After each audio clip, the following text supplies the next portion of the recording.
आज आपका त्रिकोणमिति में नई टॉपिक है trigonometrical ratios of the sum and difference of two angle, अर्थात दो कोणों के योग और अंतर का त्रिकोणमिति अनुपात। दो कोणों के योग और अंतर के त्रिकोणमिति अनुपात।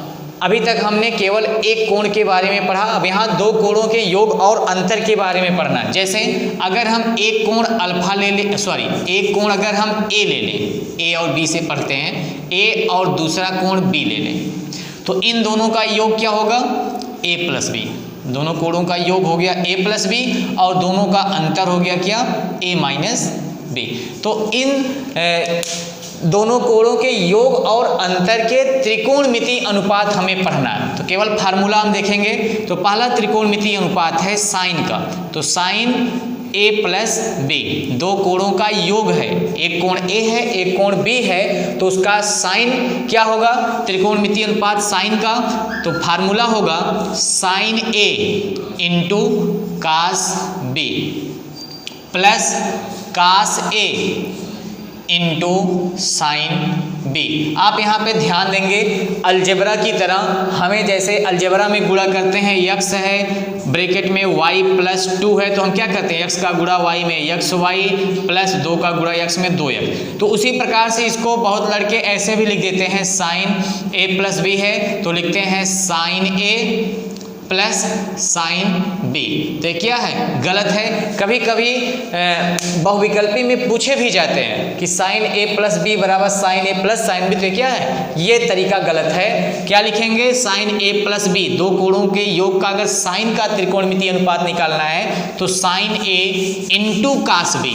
यहाँ भी देखिए दोनों में अंतर है। एक बार हम कोण ए के साथ साइन लेंगे और एक बार कोण बी के साथ कास लेंगे, फिर दोबारा कास को ए के साथ और साइन को बी के साथ। तो ये आपका हो गया पहला साइन ए प्लस बी का। दूसरा है आपका कास, दो कोणों का योग कास ए प्लस बी। तो कास ए प्लस बी का फार्मूला क्या हो जाएगा? कास ए इंटू कास बी और minus sign A into sine B. यहाँ पे देखेंगे थोड़ा सा चेंजिंग है। साइन के केस में अगर यहाँ प्लस है तो यहाँ भी प्लस रहेगा, लेकिन कास के केस में अगर हम प्लस का फार्मूला लिख रहे हैं तो यहाँ माइनस लगेगा और माइनस का लिखेंगे तो प्लस लगेगा। यहाँ पे एक साइन एक कास, फिर एक साइन एक कास, लेकिन यहाँ पे कास ए कास बी, एक बार दोनों कोण कास के लिए और एक बार दोनों कोण साइन के लिए। तीसरा है टेन ए प्लस बी, टेन ए प्लस बी बराबर। तो टेन ए प्लस बी का फार्मूला हो जाएगा टेन ए प्लस टेन बी बटे 1 माइनस टेन ए इंटू टेन बी। तो इस प्रकार से आप देख रहे हैं तीन का मान हमने लिख दिया, साइन ए प्लस बी, कास ए प्लस बी, टेन ए प्लस बी। बाकी तीन आप जानते हैं इनके व्युत्क्रम होते हैं। जैसे हमें कॉसेक ए प्लस बी का लिखना है तो हम निकाल लेंगे कास ए प्लस बी का और लास्ट में कास ए प्लस बी का जो मान आएगा उसका व्युत्क्रम कर देंगे, तो किसका हो जाएगा?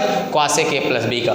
कास ए प्लस बी का निकाल लेंगे, पूछा गया है सेक का, तो इसी के मान को उल्टा कर देंगे तो सेक का हो जाएगा, उसी प्रकार से काट का। अब माइनस का लिखते हैं, ये तो प्लस का हो गया। अब माइनस के लिए नंबर 2 साइन ए माइनस बी, साइन ए माइनस बी बराबर क्या होगा? Formula sign A into cos B और माइनस है तो प्लस, प्लस कास ए, साइन ए कास बी और माइनस, यहाँ माइनस है तो माइनस रहेगा, प्लस है तो प्लस रहेगा, sign A cos B minus cos A into sine B. इसके बाद है कास ए माइनस बी, कास ए माइनस बी बराबर। तो क्या फार्मूला होगा?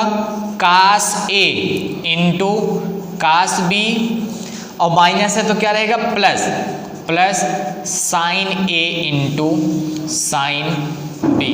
लास्ट है टेन ए माइनस बी, टेन ए माइनस बी बराबर टेन ए माइनस टेन बी बटे 1 plus tan A into tan B।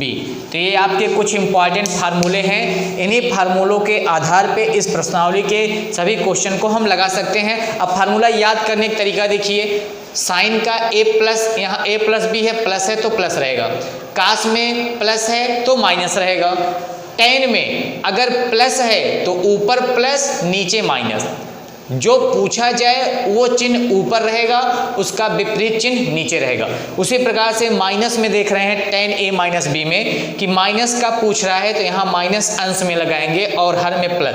अब इस प्रकार के फार्मूले का यूज क्यों पढ़ा, जैसे अभी आपने पिछले चैप्टर में पढ़ा कुछ समवर्गी कोणों के त्रिकोणमितीय फलन, वहाँ पे हमने 300 अंश, 400 अंश, 360 अंश, 1000 अंश, 1020 अंश, 1900 अंश, इनके मान बताए गए। लेकिन कुछ मान ऐसे हैं जो हम किन्हीं दो कोणों को जोड़कर प्राप्त कर सकते हैं और कुछ ऐसे हैं जो उन कोणों को घटा के प्राप्त कर सकते हैं। अभी पीछे हमने जो पढ़ा वहाँ भी यही बताया गया था कि दिए हुए फार्मूले से उस किसी भी समवर्गी कोण के अनुपात को 0, 30, 45, 60, 90 इनके रूप में कन्वर्ट करते थे और उनका मान हमें याद होता था, उसके आधार पे मान निकालते थे।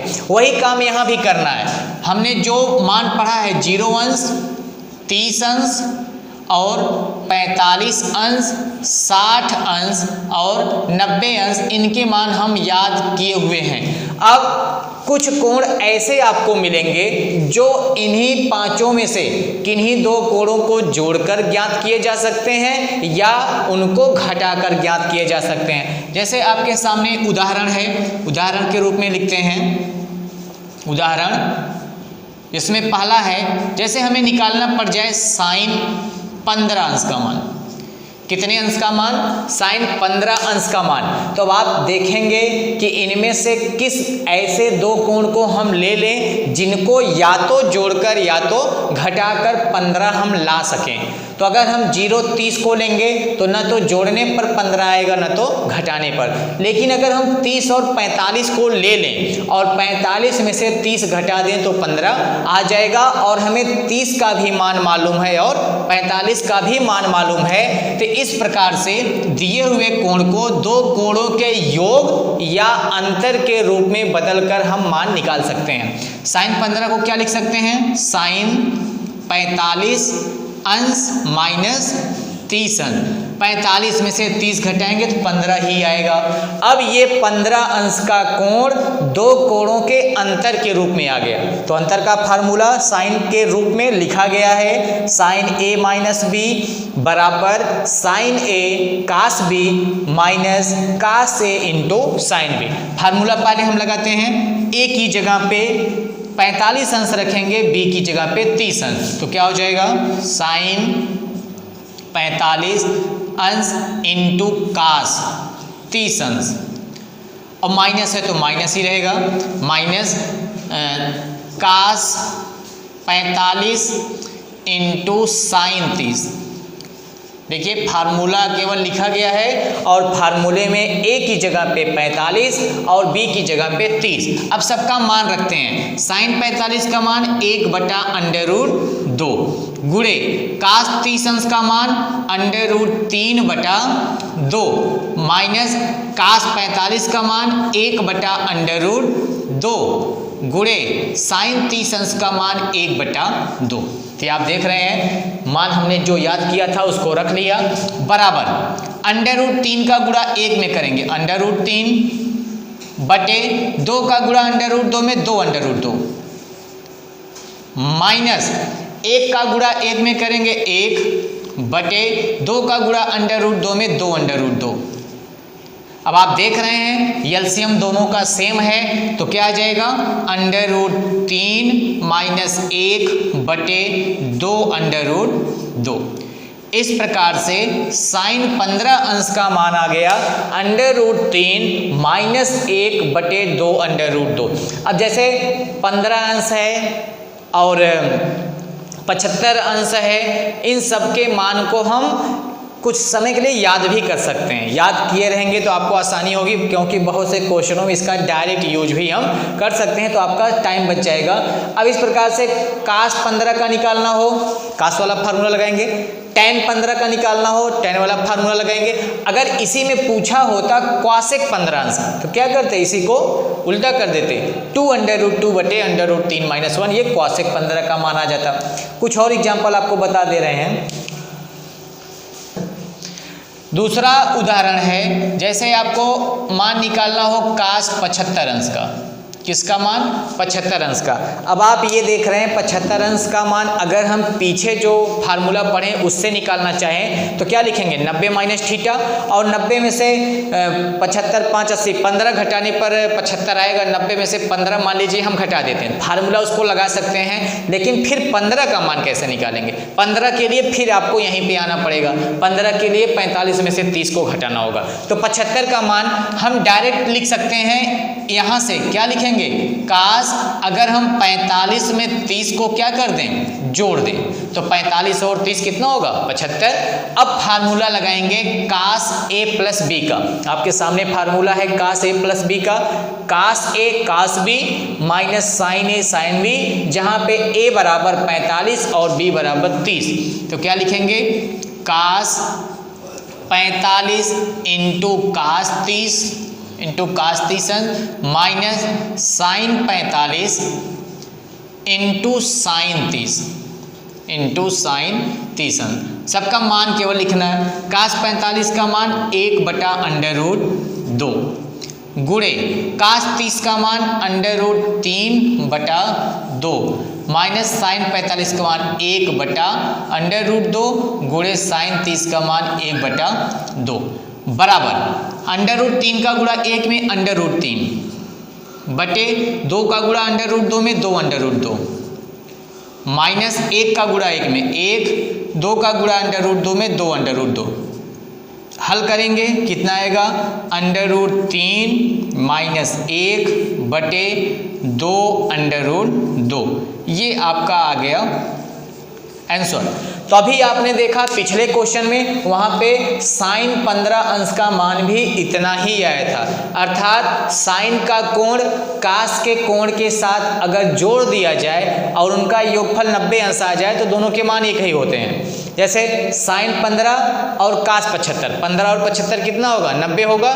तो जितना मान sin 15 का है वही cos 75 का, और जितना cos 75 का है वही sin 15 का मान। तो ये sin और cos एक दूसरे से रिलेटेड हैं। तो इस प्रकार से आपने देखा कि sin 15 का और cos 75 का दोनों ही मान √3 माइनस 1/2/2 है। अगला क्वेश्चन है, लिखा है sin 105। तीसरा क्वेश्चन है sin 105 अंश का मान निकालना है, या कुछ और कर लेते हैं। sin cos हमने निकाल लिया, चलिए tan का निकाल लेते हैं। tan 105 अंश। अब 105 अंश लाने के लिए क्या करना होगा, किसको किसको जोड़ा जाए या घटाया जाए, तो क्या लिखेंगे, tan 60 प्लस 45, 5 और 6 4 10, तो 60 और 45 को अगर हम जोड़ दें तो 105 अंश आ जाएगा।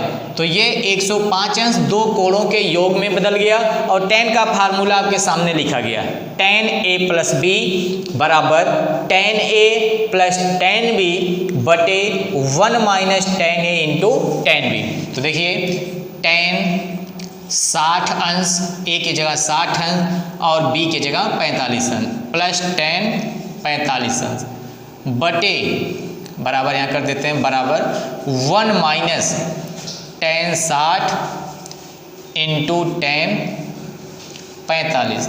फार्मूला हो गया। अब केवल हमें मान रखना है, तो tan 60 का मान √3 प्लस tan 45 का मान 1 बटे 1 माइनस tan 60 का मान √3 गुणे tan 45 का मान 1 बराबर √3 धन 1 बटे 1 माइनस √3। इतना लिख के छोड़ सकते हैं, या 1 माइनस √3 से ऊपर नीचे गुणा भी कर सकते हैं, या यहीं पे छोड़ देते हैं। तो ये हो जाएगा मान tan 105 अंश का। इस प्रकार से आपके प्रश्नावली में इन फार्मूलों पे आधारित बहुत से क्वेश्चन हैं, कुछ पीडीएफ में भी भेजे गए हैं, तो उसको पढ़ के आप लोग बाकी के प्रश्न लगाएंगे और इसके आगे का फिर अगले वीडियो